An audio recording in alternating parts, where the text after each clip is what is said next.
So in this video, I'll be talking about your personal statement.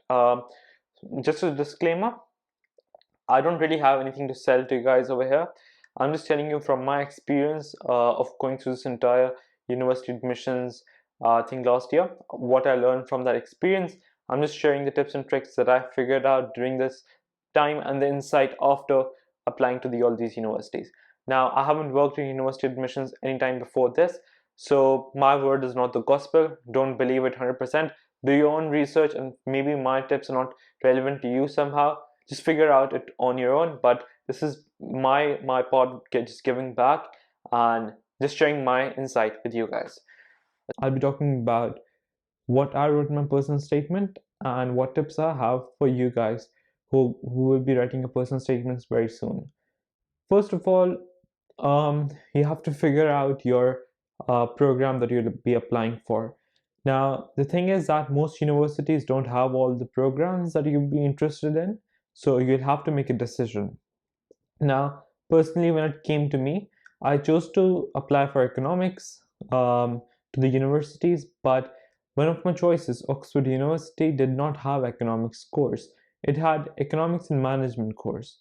Now, I could have either focused my essay, my personal statement, on both economics and management equally, or I could have chosen to go for one of the two.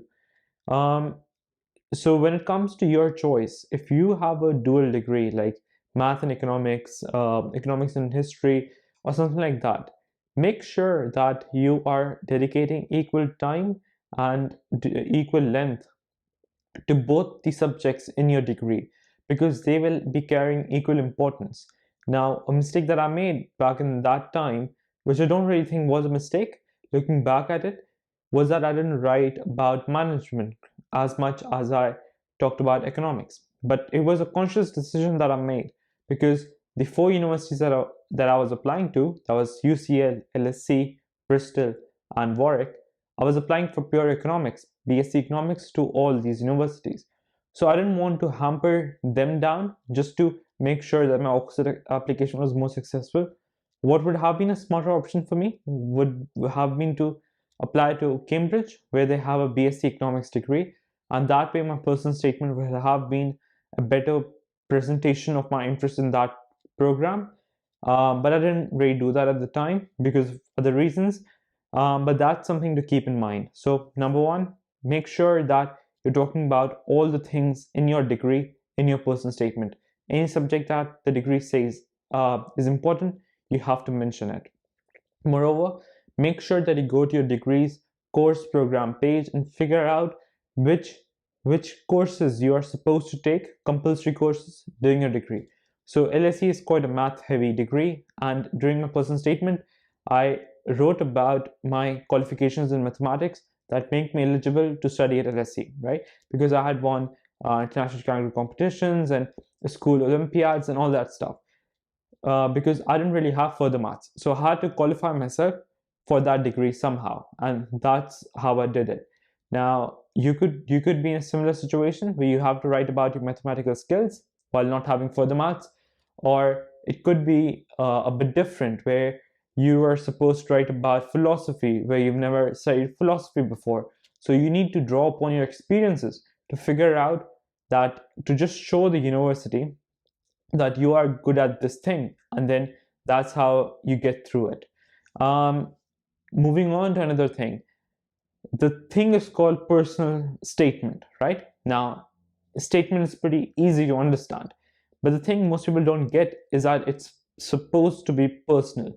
You have to draw upon some unique experience that is unique to just you, and that's very important to do so, right? Because if you're talking about something that happened in school, if you were talking about being a prefect, well, a lot of people from every school in the entire world have prefects and student bodies and all that stuff.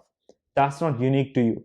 Find something that is absolutely unique to you personally, and then draw upon that experience as you go forward in your personal statement.